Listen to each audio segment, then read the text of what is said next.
continuation of hi. I thought I'd do a continuation of your letters that your chief executives of the hospital have sent to me and pals and everybody else to say about my mum's death.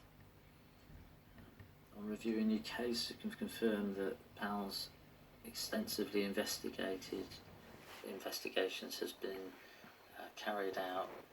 We do not feel that any further information the Trust can provide resolves your concerns.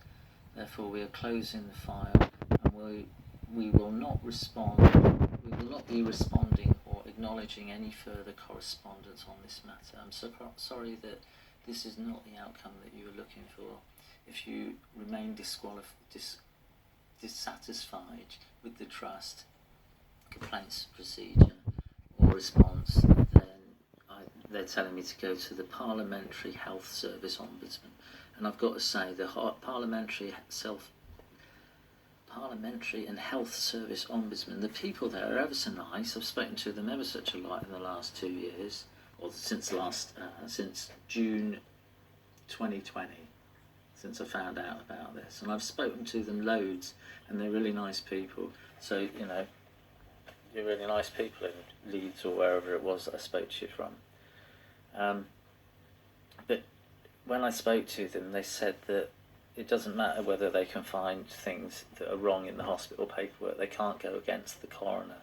Well, the head coroner, made the decision wrong on the day that my mum died, because my mum died on the 24th of May and not the 28th of May.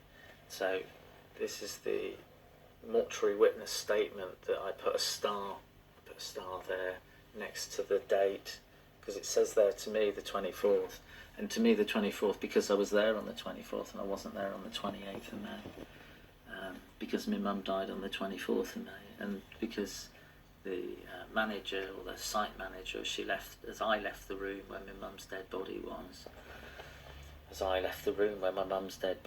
On the day that my mum died, on the 24th of May 2018. As I was leaving the room, I'd been in there for 15-20 minutes with my mum. She was dead, and I had to say my goodbyes.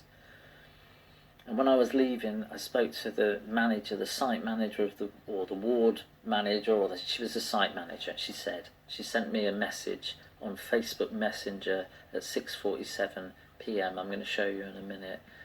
At 6:47 p.m. to say how sorry she was to see me so upset in the hospital earlier that day. And it was the 24th.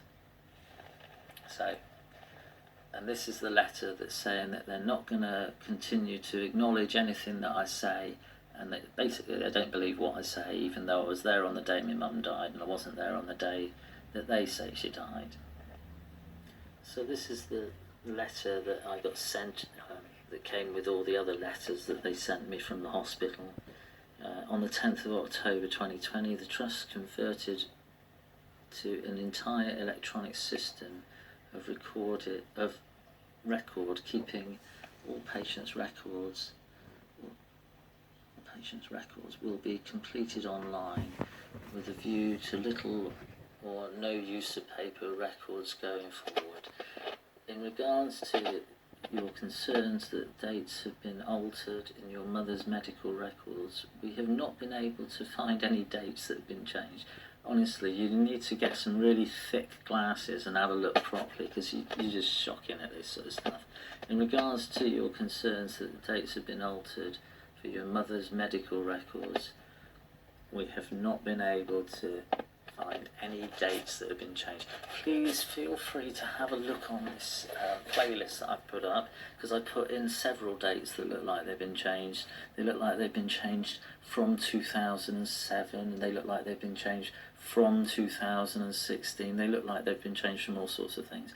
And there's all those x-rays that the coroner put through wrong, with my mum's age wrong, but her date of birth right.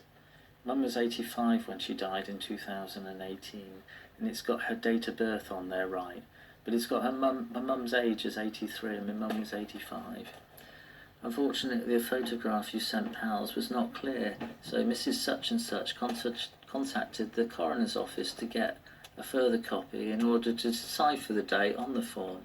I have attached a copy of this document.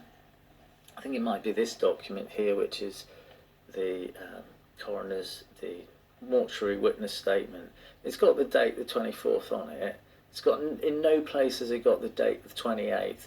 It looks like there's a date of the 29th underneath, but that's still not the 28th, which you have on the coroner's report and all that sort of thing. My mum died on the 24th. She didn't die on the 28th. She didn't die on the 29th. She'd been dead for bloody 4 days by then. 5 days if you go 29th. My mum died on the 24th. You will note from the date underneath a clear version of the date which confirms that he signed it on the 29th. Well, that still wasn't the day that my mum died. She died on the 24th. It's just crock of shit. As with the coroner's office, on the day they hold your mother's death, confirmed that your mother died on the 28th of May. She didn't. She died on the 24th. She died on this date. She died on the 24th. On that piece of paper, that mortuary witness statement, in no place is the 28th written. It says that it looks like the 29th is written badly, but the 24th is clearly written there, because it was the day that my mum died. It was the day that I saw the manager of the ward as she left